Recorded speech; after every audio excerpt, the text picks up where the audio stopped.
lo van a ver abreviado este como VPH o como HPV, de acuerdo al idioma que utilicemos. Esto es una familia de virus DNA amplia que se ha encontrado que hay como 100 serotipos. Todos estos, la mayoría se vinculan sobre todo con lo que conocemos comúnmente como verrugas, ¿ya? Son neoformaciones en piel y tienen peculiaridades como su tropismo, si quieren, por células epiteliales. Sé que es diferente una presentación, pero como les digo, no se ha copiado adecuadamente en el CD y tampoco pueden mandar porque está pesado. Entonces, igual vamos a ver la parte general, es lo que nos interesa. Acordarnos que de estos 100 serotipos, que decía, y de las verrugas que causan, la que mayor connotación tiene, porque por un lado hablamos de lo que es la verruga común, ya no la vemos con la frecuencia de antes, veíamos generalmente en niños pequeños, si alguien ha visto, ¿no es cierto? Como si fueran han visto a los pollos, a las gallinas, a la cresta, el aspecto que tiene su cresta, pues ese tipo de lesiones en piel. Es lo que se llama la verruga común, que la vamos a ver y que habitualmente con el paso del tiempo se pierde. Y la otra que tiene más importancia para nosotros es la verruga genital. Porque esta verruga genital no solo se considera como una ITS, sino que esta ITS luego puede vincularse con un problema serio como es el cáncer de cuello uterino. Para nuestro medio la connotación es importante. Si es que no alcanzara a llegar el compromiso para pasarles la presentación, puesto que lo van a ver siempre diferente, pues aquí vamos a resumir lo que estaba en la presentación. ¿Ya? Entonces, les decía, apetencia, tropismo, sobre todo por células epiteliales.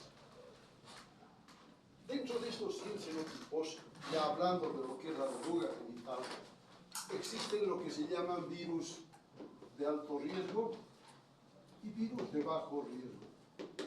¿En relación a qué? A este problema, al cáncer del cuello uterino. Clásicamente se acepta que los virus de alto riesgo, sobre todo son el 16 y el 18.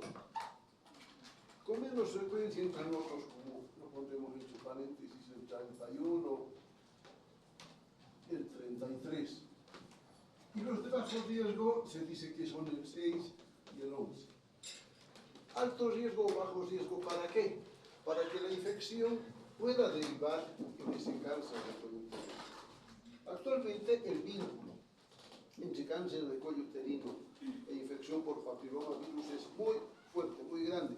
Tanto así que se dice que quienes adquieran la infección por papilomavirus, por lo menos un 10% o más van a llegar a ser cáncer de cuello uterino.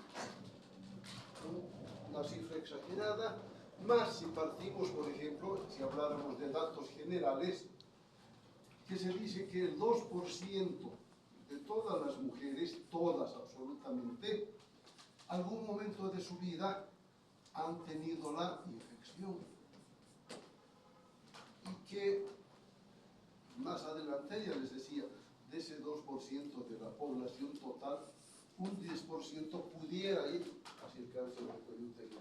Es importante. Bolivia tiene prevalencia de cáncer de cuello uterino el segundo valor más elevado en las Américas. Por delante está Surinam y luego estamos nosotros. Se habla en porcentajes por 100.000 habitantes. Nosotros, como Bolivia, andamos más o menos por los 30 por 100.000 habitantes. En los demás países ese número es mucho menos. ¿Qué nos plantea? Es un problema en el que nosotros tenemos responsabilidades. ¿A partir de qué? De identificar la infección y en lo posible tipificar a los grupos a los serotipos de alto riesgo en la población. ¿De acuerdo? Entonces, ya sabemos que es un virus de DNA, de los múltiples serotipos, de los 100 que hay, 40 se vinculan con infección en el hombre, si van hablando genéricamente, ¿no? La mujer es la más afectada. Porque con hablábamos que el 2% de las mujeres tienen, en el varón el porcentaje baja un poco más o menos está entre el 0,5 y el 1%, pero asimismo es elevado, porque en algún momento de su vida han tenido el problema. Entonces, ¿qué es lo que vamos a procurar entender de la fisiopatología de la infección? Es un virus, y de ahí el alto riesgo, que al tener el tropismo por células epiteliales, es portador de dos genes, ¿ya? Sobre todo el E6 y el E7. Hasta ahí, bueno, como otros virus, también tienen algunos de estos. Pero en este existen estos dos, y estos dos configuran una situación donde pueden inhibir unas proteínas que actúan como reguladores en las células. Proteínas que detectan cuando una célula epitelial se está alterando en su forma, en sus capacidades de reproducción. Un último intento, a ver si les podemos mostrar. No. Sí, bueno, quieren ver eso. Van a entender luego si ven la presentación. Estas proteínas, les decía, que se llaman P53 y la P105, son capaces, les decía, de regular las expresiones anormales en las células. Es decir, detectan células que son un tanto defectuosas y que inducen su apoptosis. De esa manera impiden el crecimiento, la proliferación de esas células y pues de algún modo están evitando que esas se conviertan luego en células neoplásicas. Los virus lo que hacen con estos genes es inhibir, inactivar estas proteínas, de tal manera que se facilite la expresión de esas células anormales. Si nos acordamos cómo es el epitelio a nivel genital, a nivel vaginal, ¿quién se acuerda? Eso es histología. Sin miedo, no es exacto. Plano poliestratificado, dice, ¿lo ven? ¿Cómo lo entenderíamos? Si dibujáramos células en la parte de abajo o de afuera para adentro, si quieren, vamos a ver células planas que progresivamente van cambiando su arquitectura, ¿no?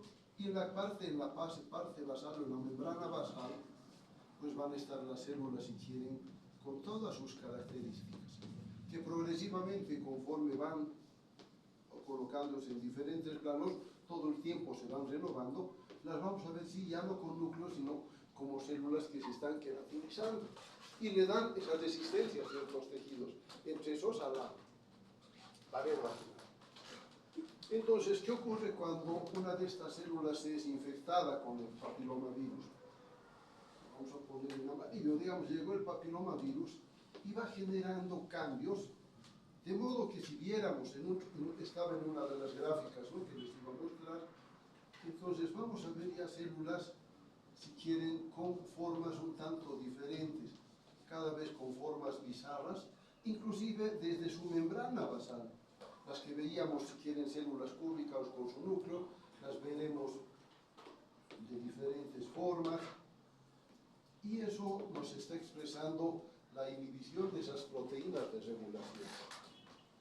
De esa manera es que pueden inducir cambios a nivel epitelial, ¿de acuerdo? Las verrugas, ¿qué son? Un tipo anormal de tejido. ¿En qué se expresan eso? El crecimiento anormal de tejidos en zonas que son genitales. ¿Cómo se diagnostica? Primero será la observación clínica. Las lesiones, sobre todo en genitales, que tienen un nombre que se llaman condilomas para nosotros. Y tiene un apellido, condiloma acuminado se llama.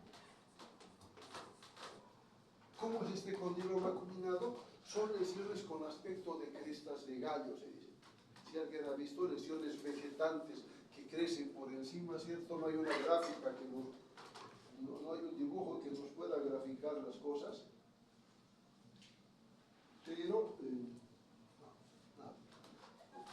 entonces la principal expresión en esa observación clínica es ese continuo acuminado. Son damas que vienen a la consulta y que a veces pues, nos comentan, y al revisar vemos esto de diferentes tamaños, ¿no? Dependiendo de las condiciones de cada paciente.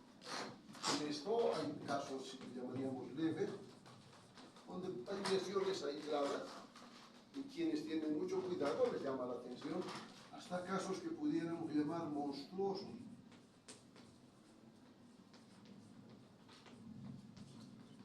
Donde vemos lesiones bien abigarradas que nos impresionan a la vista, como les digo, las fotos dicen a veces mucho más. Entonces, esto depende de del estado inmunitario de cada paciente. ¿Dónde vamos a ver sobre todo estos problemas? En gente desposeída, cuya nutrición no es adecuada, gente que no tiene acceso a controles periódicos y que va a devenir cuando vea lesiones que ya le están molestando demasiado, ya duelen, que además se sobreinfectan, o por si acaso han venido a un control prenatal y ahí encontramos estos problemas. ¿Ya? Esto hablando de la verruga genital, les reitero, no estamos hablando de las verrugas comunes, donde las lesiones parecidas vamos a encontrar en diferentes lugares. Puede estar en la piel, en las manos, en los pies, en la cara. En cambio, este condiloma, sobre todo, lo vamos a ver en genitales y también en el ano. Hay varones que han de tener, obviamente, en sus genitales masculinos, ¿no? Son lesiones que son las que nos llaman la atención. A partir de eso, el diagnóstico puede ser clínico y esto se puede complementar con el laboratorio en lo posible. ¿Qué se puede hacer? Una PCR, actualmente ya más difundida. La serología, que no nos ayuda mucho.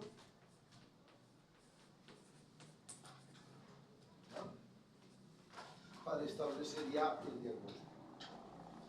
Con eso tenemos que hacer algo con estas pacientes, ¿no? Les decía, las verrugas genitales son importantes. Y ahí volvemos a la consideración de estos serotipos de bajo o alto riesgo. Afortunadamente para muchas damas, estas lesiones, sobre todo cuando son leves,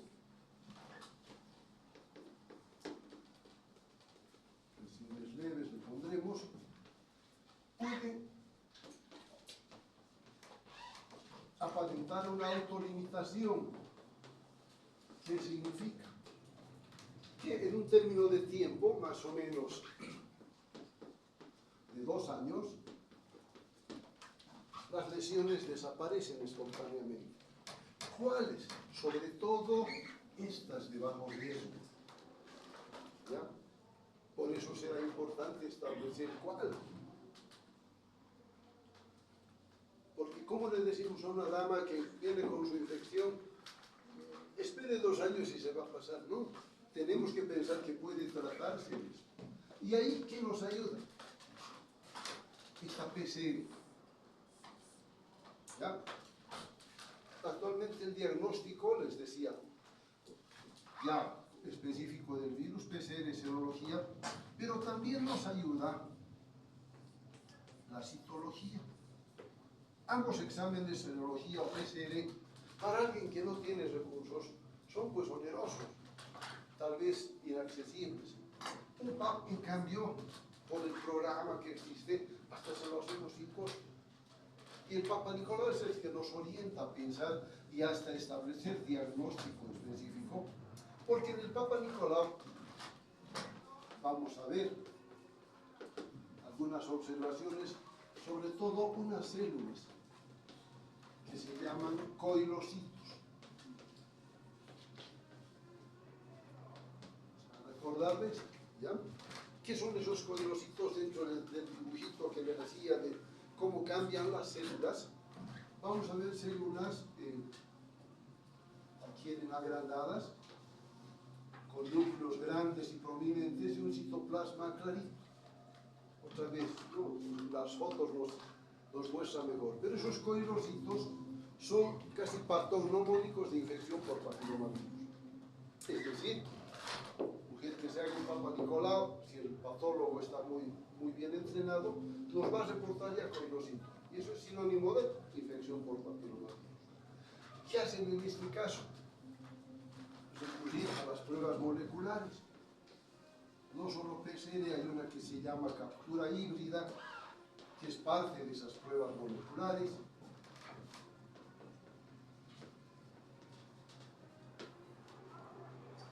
Hay otra que se llama la identificación de serotipos, de tal manera que éstas nos apunten a identificar precozmente los de alto riesgo. Si nos han tipificado los de bajo riesgo, ahí sí podemos explicarle a la señora que se haga controles un tiempo ya con más tranquilidad. En cambio, si encontráramos los serotipos de alto riesgo, ese paciente requiere a veces otros exámenes, también dependiendo del estadio en el que haya venido. Ya estas infecciones, así serán las leves sobre todo, tienen sus etapas, digamos, tempranas, etapa media y etapas avanzadas. En las etapas tempranas las lesiones van a ser microscópicas solo con el Papa Nicolau. Hay etapas medias donde hay lesiones de mayor tamaño que van a requerir, aparte de estas pruebas, otras. Y si es un caso avanzado, con mucha más razón. ¿De acuerdo? Entonces, de entrada, el abordaje de estas pacientes tiene que ser muy cuidadoso como para que pues, podamos...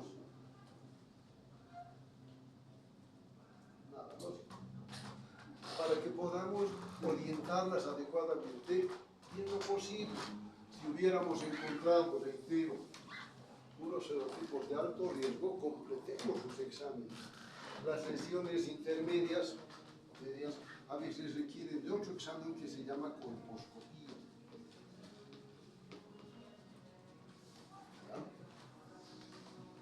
Esto ya es un examen especializado, pero ¿qué busca? Revisar, examinar a la paciente bajo visión ampliada. Es como si tuviéramos un estereoscopio, ¿me entienden? Por parásito, o sea que nos amplifique imágenes, no como un microscopio, porque nos amplifica 100, 400 veces, 1000 veces, ¿no? En cambio, un colposcopio nos amplifica unas centenas de veces el tamaño, unas decenas, perdón, pero es suficiente esto para identificar áreas sospechosas.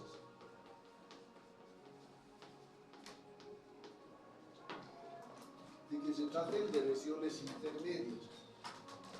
El Papa Nicolau tiene una clasificación, todavía la usan algunos.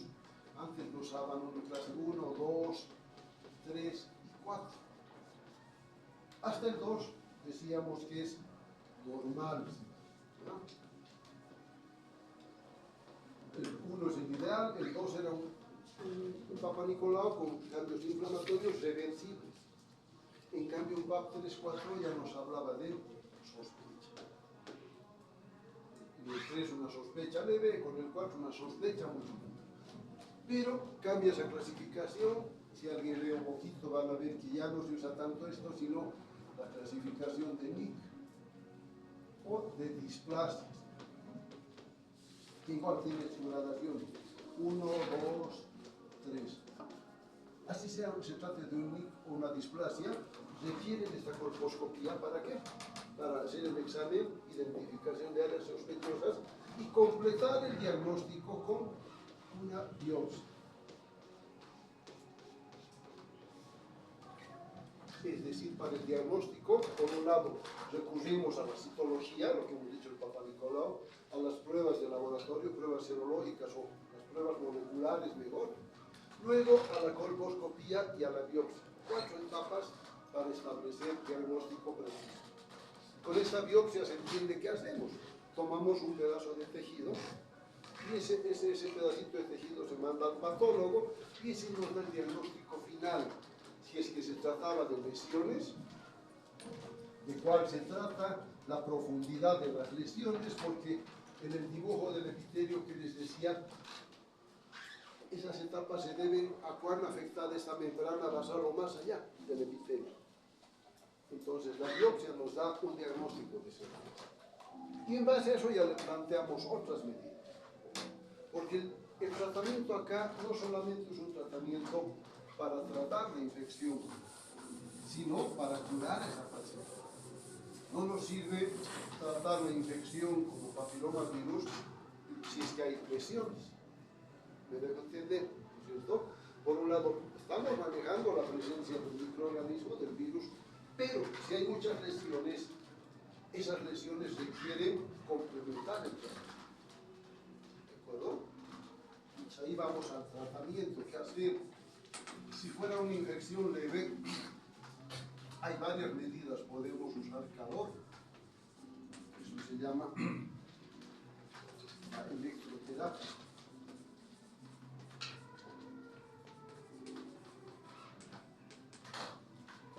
Podemos usar el frío, eso se llama crioterapia. Es decir, el frío puede causar quemaduras. Con ambos métodos, ¿qué hacemos? Vamos a suponer, este era el cervix uterino, más o menos tiene esa forma, había una lesión, le ponemos en amarillo, sospechosa, o eran las verrugas que hemos encontrado. Entonces, las vamos a quemar, si vale el término, ya sea con calor o con frío. ¿Qué se logra con eso? Que al quemar esas lesiones, estas cicatrizan y luego se desprenden. Suponemos que con eso está tratada la lesión. Eventualmente hay que hacer un tratamiento quirúrgico. ¿En quiénes cuando los casos sean avanzados? Algunos llaman a las formas graves un tumor. ¿Ya? Pues ahí ya no solo es la escisión, el retiro por quemaduras, ya sea de frío o calor, sino bajo anestesia hay que retirar. Son lesiones extensas a veces, pero no nos queda otra. La vía esa es excepcional. También existe un tratamiento, si quieren, con químicos.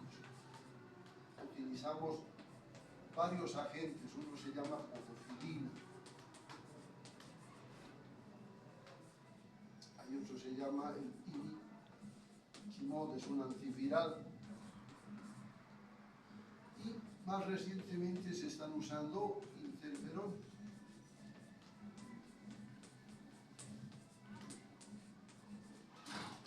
Interferón alfa e interferón beta. ¿Ya?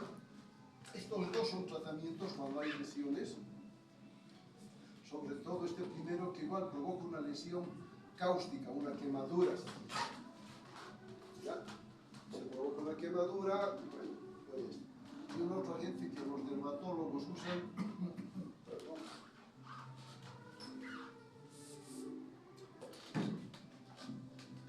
que se llama ácido tricloroacético, también es otro cáustico.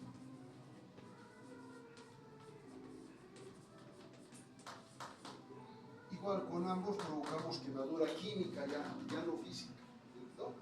Procurando que esas lesiones se quemen, se sequen y se caigan. ¿De acuerdo? Estos, en cambio, el imiquimod y el interferón se usan más como una forma preventiva, como un tratamiento complementario del anterior. ¿Para qué? Para evitar recidivas, recaídas. Una infección viral, aún con un buen tratamiento, no la podemos considerar nunca plenamente erradicada. No es como las infecciones bacterianas, a veces con un tratamiento de antibióticos asociado, eliminamos la infección, eliminamos el foco y pues está curada. Acá no. Pueden haber recidivas dependiendo del estado inmunológico de la paciente. Este interferón, este imiquimod tiene estos esquemas de manejo y con eso pues podemos esperar que no hayan recaídas. ¿De acuerdo?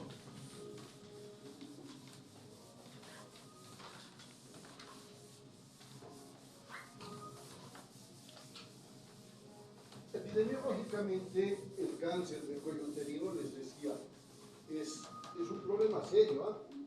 No solo en nuestro medio, pero para nuestro medio, si hablamos de aspectos epidemiológicos, el cáncer de cuello uterino es la mayor causa de muerte en damas, en nuestro medio. Es la primera causa de muerte con cáncer. Eso ya nos da una pauta de la importancia que tiene. Después de eso está el cáncer de mama, el cáncer de ovario, en otros lugares. Es que eso aquí nos empuja a pensar en las medidas, no solo los criterios epidemiológicos, sino en la prevención de estos problemas. Les decía hace rato que en las Américas, Bolivia es el segundo país con mayor prevalencia de cáncer de cuello uterino. A nivel global, la infección por el papilomavirus, les decía, afecta a un gran número de mujeres. Porque muchas de ellas, si las lesiones son leves, no sangra, no duele, de repente alguien encuentra una excrescencia, pues puede considerarse asintomática. Y el problema se va difundiendo. Para muchos es la ICS más frecuente a nivel mundial. Hay textos que nos dicen eso por números, sobre todo en Europa, Estados Unidos, es la más frecuente. Más este tiempo común, muchas infecciones virales que no son aparentes de inicio, ¿cierto? A veces este papilomavirus se hace recién notorio en el embarazo. ¿Por qué? Porque por fisiología habrán entendido, con el embarazo es como si tuviéramos una baja inmunológica en las damas. ¿Para qué? Para aceptar un material genético extraño que debe aceptarlo el organismo. Si alguien ha leído en un embarazo, hay varios fenómenos que básicamente resumimos en que la mujer recibe material genético extraño, el cuerpo lo detecta y procura eliminarlo. Por eso los malestares, a muchas les cuesta, ¿no es cierto? Tienen que meterse en cama, internarse, hospitalizarse, en fin, porque sus reacciones son exageradas.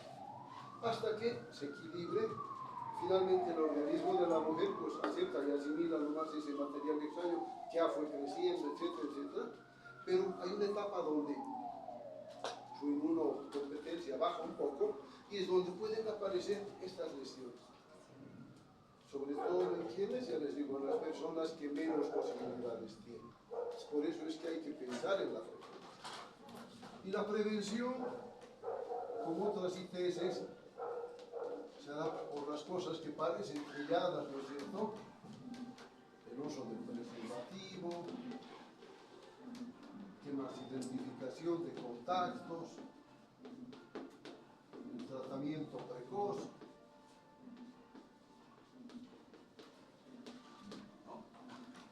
Pero acá también puede hacerse la prevención ¿con qué?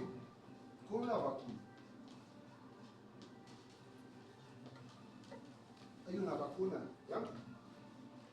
Hay una bivalente y otra tetravalente, que utilizan, incorporan lo que hemos dicho, las cepas, los serotipos más frecuentes.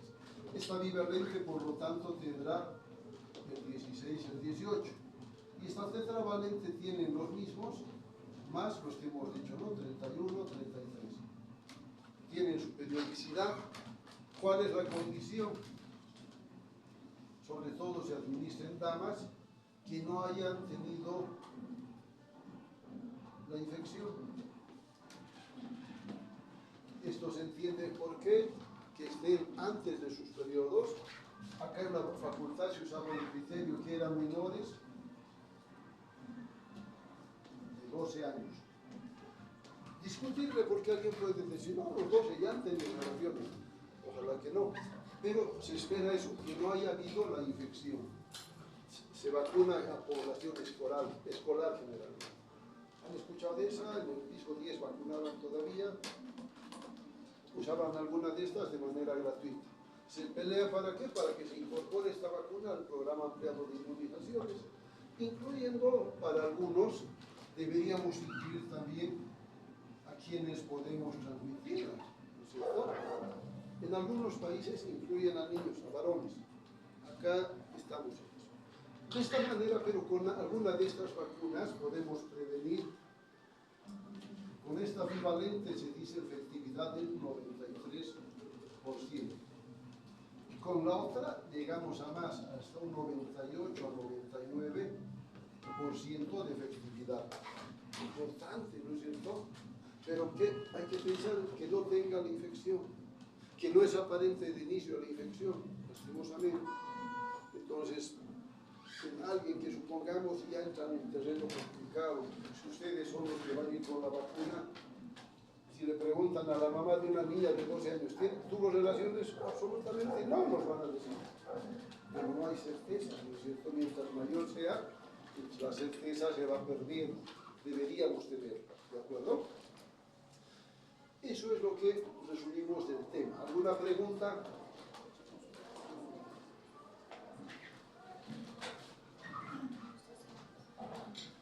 Bueno, ¿alguien de aquí pasa conmigo el lunes?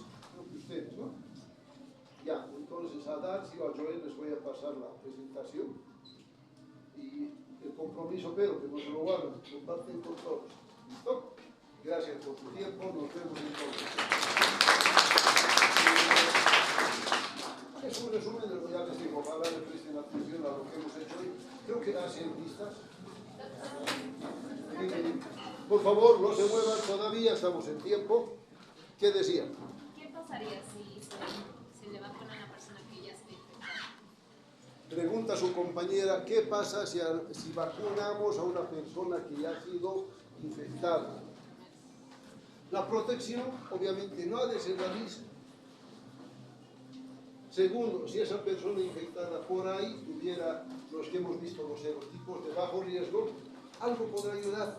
Con ese criterio, por si acaso, en algunos casos, los ginecólogos a veces nos mandan para vacunar, digamos, personas mayores en quien hay sospecha de un NIC1, NIC2, por si acaso le vacunemos. ¿Para qué? Para que de repente generamos algo de inmunidad y pueda ayudar a controlar la infección. Pudiera funcionar, pero no hay certeza, sino es la suposición de que pudiéramos ayudar. Lo ideal es que no haya infección, que no hayan habido relaciones, obviamente. El contagio básicamente es sexual, me olvidaba de eso, pero también puede darse por contacto directo, piel a piel. El contacto con las lesiones sospechosas, ahí entramos nosotros. Porque hay extremos, y por la profesión, yo les cuento, alguna vez en el hospital aquí, crónicamente no hay material, falta todo. Hay que revisar pacientes. Alguna vez un compañero de residencia tenía que sacar un tapón de genitales. ¿Cuántas, señora enfermera? No hay. Pero no hay. Pero hay que sacar y nos olvidamos a ver, nadie está viendo. Se hace el tapón. Porque estamos arriesgándonos, pero si tenemos alguna lesión, así sea mínima. Porque la forma de contagio es, ya les digo, por relación sexual con microtraumas. En una relación, sea por la vía que fuera, hemos hablado de otras posibilidades, pues hay microtraumas, microlesiones suficientes para que una partícula como el virus pueda ingresar. El contacto con las lesiones también puede darse. De ahí que no solamente vamos a ver verrugas en genitales, podemos ver verrugas en el ano, podemos ver verrugas en la boca.